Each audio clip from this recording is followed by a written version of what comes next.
नमस्कार साथियों, आप देख रहे हैं यूपी समाचार। आज की पहली खबर, प्रयागराज में छात्र आंदोलन के बाद पुलिस कमिश्नर हटाए गए। यूपी सरकार ने मंगलवार दोपहर 15 आईपीएस अधिकारियों के तबादले कर दिए। इनमें डीजी रैंक के 2, एडीजी रैंक के 6, आईजी रैंक के 5 और एसपी रैंक के 2 अधिकारी शामिल हैं। लखनऊ और प्रयागराज के पुलिस कमिश्नर को हटा दिया गया है।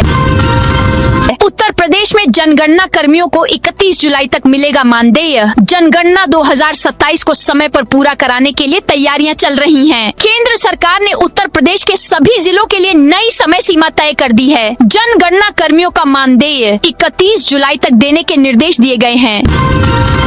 यूपी में मानसून एक बार फिर सक्रिय हो गया। मंगलवार सुबह से नोएडा, मेरठ, गोंडा समेत 15 शहरों में रुक रुक कर जोरदार बारिश हो रही है। सहारनपुर में तड़के 4 बजे झमाझम बारिश हुई। 2 घंटे की मूसलाधार बारिश से सड़कों पर 2 से 3 फीट तक जलभराव हो गया। डीएम ऑफिस कैंपस में घुटनों तक पानी भर गया। यूपी में 69,000 शिक्षक भर्ती मामले में आज सुप्रीम कोर्ट में अहम सुनवाई होनी है। यूपी सरकार और याचिकाकर्ताओं के 5 वकील अपना अपना पक्ष रखेंगे। इस फैसले पर 67,000 से ज्यादा शिक्षकों और आरक्षण प्रक्रिया से बाहर हो चुके करीब 9,000 अभ्यर्थियों का भविष्य टिका है। इससे पहले सोमवार को दोनों पक्ष ने कोर्ट में हलफनामा दायर कर अपने जवाब दिए थे। देश में जल्द चलेंगे 10 और 20 के प्लास्टिक नोट। बाजार में जल्द ही 10 और 20 के प्लास्टिक नोट नजर आएंगे। केंद्र सरकार इसकी मंजूरी दी। रिजर्व बैंक 100 करोड़ यानी टोटल 200 करोड़ पॉलीमर यानी प्लास्टिक नोट छापेगा। यह प्लास्टिक करेंसी का ट्रायल है। सफलता मिलती है तो करेंसी बढ़ाई जाएगी।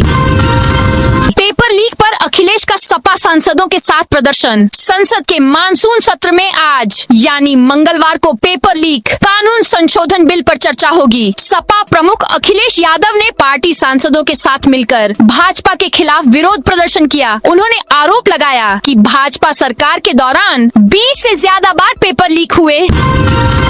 कांवड़ यात्रा पर खाद्य विभाग सख्त। उन्नाव में श्रावण मास और कांवड़ यात्रा के दौरान श्रद्धालुओं को शुद्ध और सुरक्षित भोजन उपलब्ध कराने के लिए खाद्य सुरक्षा एवं औषधि प्रशासन विभाग ने व्यापक जांच अभियान शुरू किया है। इस अभियान के तहत जिले भर में 200 से अधिक होटल, ढाबों, रेस्टोरेंट, मिठाई की दुकानों और अन्य खाद्य प्रतिष्ठानों की जाँच की जाएगी। भाजपा नेता की गाड़ी तोड़ने वाले 10 सीजेपी सपोर्टर गिरफ्तार। प्रयागराज में कॉकरोच जनता पार्टी के समर्थन में हुए प्रदर्शन के दौरान 25 जुलाई को जमकर तोड़फोड़ हुई थी। इस मामले में पुलिस ने सोमवार को सीसीटीवी और वीडियो से पहचाने गए 10 लोगों को गिरफ्तार कर लिया। इनमें से एक माफिया अतीक अहमद के गढ़ मरियाडीह का रहने वाला है। इन सभी को शाम 5 बजे जेल भेज दिया गया। यूपी में भटकने वाले गोवंशों को मिलेगा सहारा। पशुधन मंत्री धर्मपाल सिंह ने 11 जिलों में 14 नए गो संरक्षण केंद्रों का वर्चुअल लोकार्पण किया, जिससे 5,600 गोवंशों को सुरक्षित आश्रय मिल सकेगा। इन केंद्रों में चारा, स्वच्छ पेयजल और पशु चिकित्सा जैसी सुविधाएं उपलब्ध रहेंगी। साथ ही गो आश्रय स्थलों को आत्मनिर्भर बनाने पर भी जोर दिया जा रहा है। लखनऊ कानपुर एक्सप्रेसवे का एक हिस्सा लोकार्पण के 13 दिन बाद धंस गया। 4,200 करोड़ रुपए से बने लखनऊ कानपुर एक्सप्रेसवे का एक हिस्सा लोकार्पण के मात्र 13 दिनों बाद ही धंस जाने से इस महत्वाकांक्षी परियोजना में काम की गुणवत्ता और तकनीक को लेकर सवाल खड़े हो रहे हैं। यूपी के शहरों में दौड़ेंगी 1,225 नई इलेक्ट्रिक बसें। उत्तर प्रदेश के शहरों को दिसंबर से 1,225 नई इलेक्ट्रिक बसें मिलनी शुरू हो जाएंगी, जिनमें लखनऊ को सर्वाधिक 300 बसें मिलेंगी। वर्तमान में 6,000 बसों की जरूरत के मुकाबले केवल 740 बसें ही चल रही हैं, जिससे यातायात सुगम बनाने में मदद मिलेगी।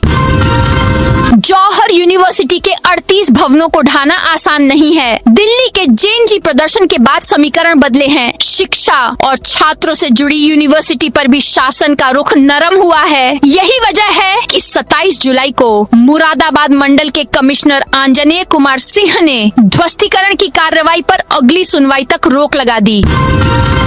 यूपी में एक दूल्हा 3 दुल्हनों का सच सामने आया। बोली मशहूर होना चाहती थी। अमरोहा की रीलबाज 3 बहनों और कैमरामैन की शादी का सच सामने आ गया है। चारों ने मशहूर होने के लिए शादी की झूठी कहानी बनाई थी। अब उन्हें पछतावा हो रहा है। ये सब कुछ सोशल मीडिया पर फॉलोअर्स बढ़ाने के लिए किया। लखनऊ पहुंचे प्रदेश भर से सैकड़ों कोटेदार। लंबित मांगों को लेकर प्रदेश भर से सैकड़ों कोटेदार मंगलवार को राजधानी लखनऊ पहुंच गए। वे चारबाग से निकलकर विधानसभा घेराव करने जाने लगे। पुलिस ने उन्हें चारबाग पर ही रोक लिया। कोटेदार चारबाग से विधानसभा तक पैदल मार्च निकालने की तैयारी में थे, लेकिन भारी पुलिस बल की मौजूदगी के बीच उन्हें आगे बढ़ने नहीं दिया गया। इसके बाद सभी प्रदर्शनकारियों को बसों में बैठाकर इको गार्डन भेज दिया गया। सीजेपी के आंदोलन पर राज्यपाल आनंदीबेन बोली, जंतर मंतर पर जो हुआ वह हमारे संस्कार नहीं। वाराणसी में राज्यपाल आनंदीबेन पटेल ने दिल्ली में जंतर मंतर पर हुए आंदोलन को लेकर बयान दिया है। उन्होंने कहा, वहाँ क्या क्या हुआ सभी ने देखा। क्या यह हमारा संस्कार है? आपने देखा, आप जैसे ही लोग थे। क्या क्या कह रहे थे? क्या संस्कार है? हमें देश के नेतृत्वकर्ता के रूप में होना चाहिए और उसी की जरूरत है। मुख्यमंत्री योगी आदित्यनाथ मंगलवार दोपहर बाद लगभग 2 बजे गोरखपुर पहुंचे। वहां गुरु गोरखनाथ का पूजन किया। उसके बाद अपने गुरु ब्रह्मलीन महंत अवेद्यनाथ की समाधि स्थल पर जाकर आशीर्वाद लिया। इसके बाद अधिकारियों से विकास परियोजनाओं की जानकारी ली। उत्तर प्रदेश में 7 लाख से अधिक घरों पर चमके सोलर पैनल। प्रदेश में प्रधानमंत्री सूर्य घर मुफ्त बिजली योजना के क्रियान्वयन में नया मुकाम तय किया है। 7 लाख से अधिक आवासीय रूफटॉप सोलर संयंत्र स्थापित किए जा चुके हैं। उत्तर प्रदेश गुजरात के बाद देश में आवासीय सोलर इंस्टॉलेशन के मामले में दूसरे स्थान पर पहुंच गया है। अयोध्या 100 शैय्या अस्पताल में आयुष्मान योजना में फर्जी क्लेम। अयोध्या के कुमारगंज स्थित 100 शैय्या संयुक्त चिकित्सालय में आयुष्मान भारत योजना के तहत बिना मरीज को भर्ती किए 5361 का क्लेम किए जाने का मामला सामने आया है। दैनिक भास्कर में 25 जुलाई को खबर प्रकाशित होने के बाद स्वास्थ्य विभाग ने मामले का संज्ञान लेते हुए जांच शुरू कर दी है। अस्पताल प्रशासन ने पूरे प्रकरण की जांच के लिए 4 सदस्यीय समिति गठित की है।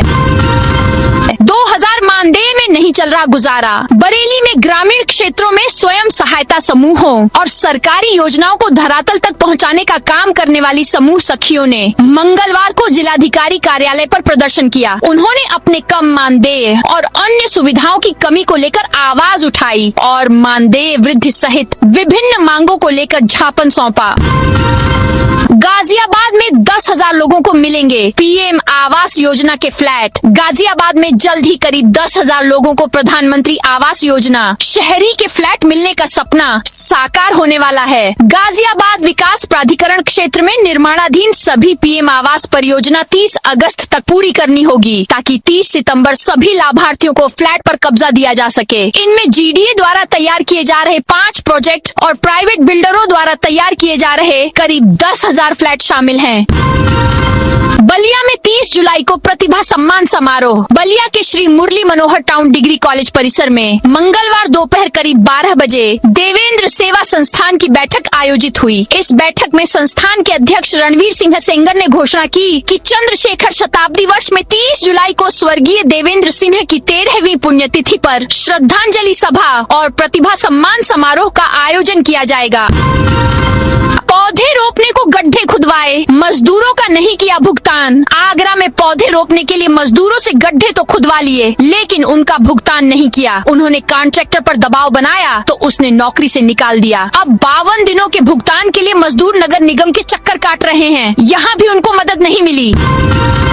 5 अगस्त तक आ सकती है भाजपा की जिला कमेटी। अंबेडकर नगर में भाजपा की बहुप्रतीक्षित जिला कार्यकारिणी का गठन अंतिम चरण में पहुंच गया है। पार्टी सूत्रों के अनुसार 5 अगस्त तक नई जिला कमेटी की घोषणा हो सकती है। संभावित घोषणा को लेकर जिले में राजनीतिक सरगर्मी तेज हो गई है और पदों के दावेदार संगठन के वरिष्ठ नेताओं से संपर्क साधने में जुटे हैं। 47 लाख उपभोक्ताओं से जुर्माना वसूला और बिजली भार भी बढ़ा दिया। यूपी में संयोजित विद्युत भार से ज्यादा लोड पर पहले तो उपभोक्ताओं से जुर्माना वसूला गया और फिर बिजली भार भी बढ़ा दिया गया। जुलाई में राज्य के 47 लाख उपभोक्ताओं के साथ ऐसा किया गया। जुर्माने की वसूली के बाद बिजली भार बढ़ाने पर पावर कारपोरेशन फंस सकता है। भाजपा नेता ने बिजली कटौती पर दी चेतावनी। चंदौली में भारतीय जनता पार्टी युवा मोर्चा के मंडल मंत्री जैनेंद्र दुबे ने मंगलवार को कलेक्ट्रेट में जिलाधिकारी चंद्र मोहन गर्ग से मुलाकात की। उन्होंने जिले में बिजली कटौती की समस्या को लेकर जिलाधिकारी से बात की और चेतावनी दी कि यदि 3 दिनों के भीतर समस्या का समाधान नहीं किया गया तो वे अपने सहयोगियों के साथ कलेक्ट्रेट परिसर में धरना प्रदर्शन और आमरण अनशन करेंगे। नौकरी लगवाने के नाम पर ठगी करने वाले 6 गिरफ्तार। बेरोजगार युवाओं को नामी कंपनियों में नौकरी दिलाने का झांसा देकर ठगी करने वाले 6 लोगों को सोमवार रात को गिरफ्तार किया। इनमें से 4 युवतियां और 2 युवक हैं। ये करीब 1.5 साल से बेरोजगार युवकों के साथ ठगी कर रहे थे। अब तक करीब 500 लोगों से ठगी कर चुके हैं। इनके सिस्टम से डेटा बरामद किया जा रहा है। रिटायर्ड एयरपोर्ट डायरेक्टर की वाइफ से 70 लाख की ठगी। लखनऊ के जानकीपुरम निवासी रिटायर्ड एयरपोर्ट डायरेक्टर की पत्नी को 6 दिन तक डिजिटल अरेस्ट कर साइबर ठगों ने 70 लाख रुपए की ठगी कर ली। आरोपियों ने खुद को लखनऊ पुलिस, ATS, IPS और NIA का अधिकारी बताकर महिला को कई दिनों तक डराया धमकाया और उनकी FD तुड़वाकर अलग अलग खातों में RTGS के जरिए रकम ट्रांसफर करा ली। पीड़िता की शिकायत पर साइबर थाने में मुकदमा दर्ज कर जाँच शुरू कर दी गई है। बिजनौर में डाक कर्मचारियों का राष्ट्रव्यापी प्रदर्शन। बिजनौर में भारतीय डाक कर्मचारी महासंघ के आह्वान पर डाक कर्मचारियों ने राष्ट्रव्यापी आंदोलन शुरू कर दिया है। इसी क्रम में 28 जुलाई 2026 को मंडलीय कार्यालय पर दोपहर 1 बजे गेट मीटिंग का आयोजन किया गया। वाराणसी जोन में नए ADG बनाए गए। नवीन अरोड़ा वाराणसी के ADG का तबादला हो गया है। सरकार ने मंगलवार दोपहर वाराणसी जोन के पुलिस अफसरों को लेकर नई जिम्मेदारियां दी। 1997 बैच के IPS नवीन अरोड़ा को वाराणसी जोन का नया अपर पुलिस महानिदेशक बनाया गया है। वे वाराणसी जोन के 9 जिलों की कमान संभालेंगे। कांवड़ यात्रा मार्गों पर मांस मदिरा की दुकानें बंद। उत्तर प्रदेश के उप मुख्यमंत्री केशव प्रसाद मौर्य ने 30 जुलाई से शुरू हो रहे पवित्र श्रावण मास और कांवड़ यात्रा की तैयारियों की जानकारी दी। प्रयागराज में उन्होंने कहा कि कांवड़ियों की आस्था और सुरक्षा सरकार की सर्वोच्च प्राथमिकता है। सरकार यह सुनिश्चित करेगी कि यात्रा के दौरान किसी भी श्रद्धालु की धार्मिक भावनाएं आहत न हो और यात्रा शांतिपूर्ण एवं व्यवस्थित ढंग से संपन्न हो।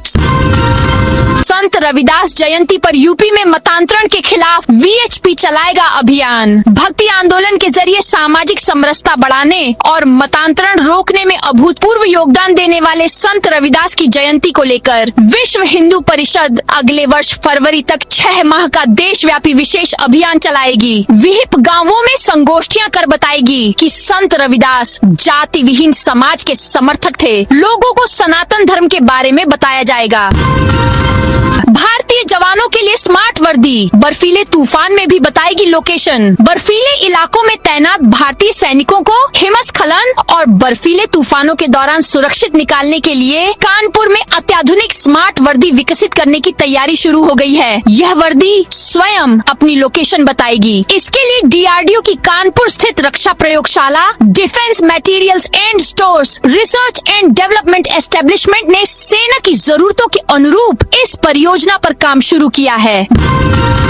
जौहर यूनिवर्सिटी मामले में सुनवाई 3 अगस्त को। रामपुर में सपा नेता आजम खां की जौहर यूनिवर्सिटी की 38 इमारतों के ध्वस्तीकरण मामले में अब 3 अगस्त को अगली सुनवाई होगी। मुरादाबाद के कमिश्नर ने बीते दिन रामपुर विकास प्राधिकरण के उपाध्यक्ष /DM रामपुर के उस आदेश को स्टे कर दिया था जिसमें जौहर यूनिवर्सिटी की 38 इमारत को मानचित्र पास नहीं होने की वजह से तोड़े जाने का आदेश दिया गया था।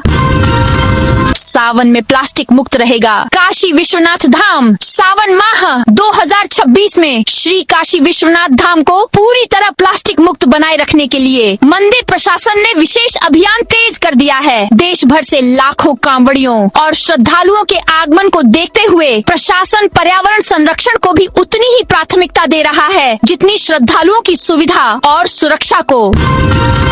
चढ़ावा चोरी मामले में ट्रस्ट के खजाने की होगी जांच। श्री राम मंदिर चढ़ावा मामले की जांच अब आगे बढ़ती दिख रही है। सुप्रीम कोर्ट के निर्देश के बाद विशेष जांच दल में चार्टर्ड अकाउंटेंट और फॉरेंसिक ऑडिटर को शामिल किया जाएगा। इसके बाद जांच का दायरा बढ़ने की संभावना है। अब केवल चढ़ावे की कथित चोरी ही नहीं बल्कि ट्रस्ट के वित्तीय रिकॉर्ड और लेन देन की भी जाँच हो सकती है।